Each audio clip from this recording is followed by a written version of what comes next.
Thank you very much, Chairman Duncan, and also Ranking Member DeGette for holding this hearing, and thank you to our witnesses for being here. Appreciate your answers and your expertise. To begin, I want to acknowledge that as a member of Congress, we are here to protect the health, well-being, and quality of life of our constituents, the American people. That includes examining, protecting, and strengthening the tools that we already have in place that do just that.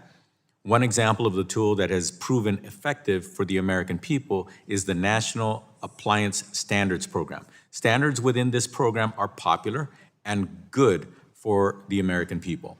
Energy efficiency standards drive innovation and reduce electricity waste, enhancing reliability, reducing greenhouse gas emissions, and lowering utility costs for the American households.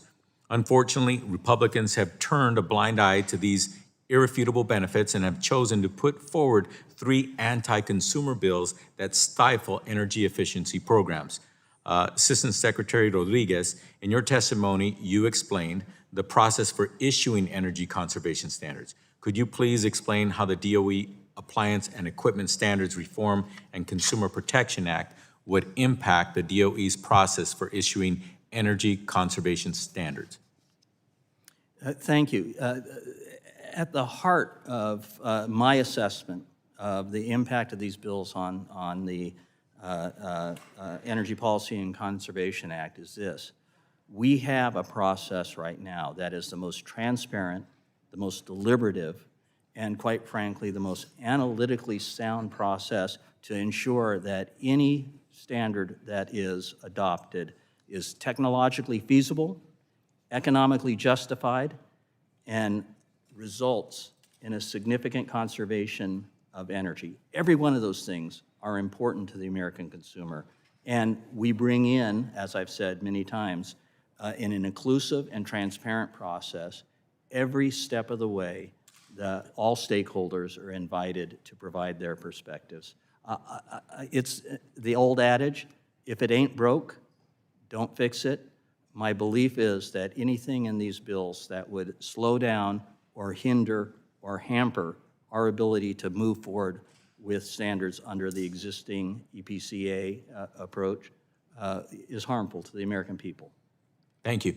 One of the proposed bills states that in determining whether imposition of an energy conservation standard is economically justified, the Secretary may not consider estimates of the social costs or social benefits associated with incremental greenhouse gas emissions.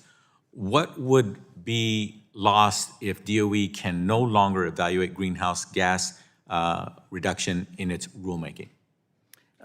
I see it like this. The American people deserve deliberative processes that look at all the costs and all the benefits. I think it's quite frankly arbitrary to say we will not consider some of the benefits or we will not consider some of the costs. I believe the process that we have today considers each and every element that should be considered in terms of cost-benefit analysis, and the American people deserve to have that kind of rigorous analysis in place. I think it makes sense that in anything that we do, looking at the short-term and long-term cause and effects and benefits definitely should be done, especially in a transparent process as we have today. Thank you. You've been in the industry for years. What happens when we ignore GHG emissions and their climate impacts? For those who are listening, that's greenhouse gas. I've been, as you point out, I've been in the industry and around the industry for over 3 decades now. Every utility CEO I know is cognizant of the fact that utility emissions are part of the pollution problem, part of the greenhouse gas solution. We want to have a DOE that helps the utility industry to move along and find its way to, quite frankly, that next level of service to the American people. Thank you. I also have concerns about the Guaranteeing Reliable Infrastructure Development Act, which would effectively give FERC veto power over agency action. In your testimony, you explained that there are opportunities for stakeholder and public comment during the standards rulemaking process, which is tremendously transparent. As it stands, can FERC participate in the comment period during the rulemaking process as it is today? I'll defer to you for that answer, since it's a question about your jurisdictional authority. Yeah, I suppose, Congressman, that you're directing that to me? Sure. Okay. FERC has the capability to comment on rulemakings. Nothing, I don't believe, bars that. It's general practice not to. And often, if there is a reliability concern in a rulemaking, we will hear that from our industry stakeholders. But FERC can communicate in We one way could, or another. yes. They're not limited. No. Okay, thank you. Commissioner Danley did it himself. Okay, if this bill were enacted and veto power was afforded to FERC, how would that disrupt the balance of fairly considering other stakeholders' comments?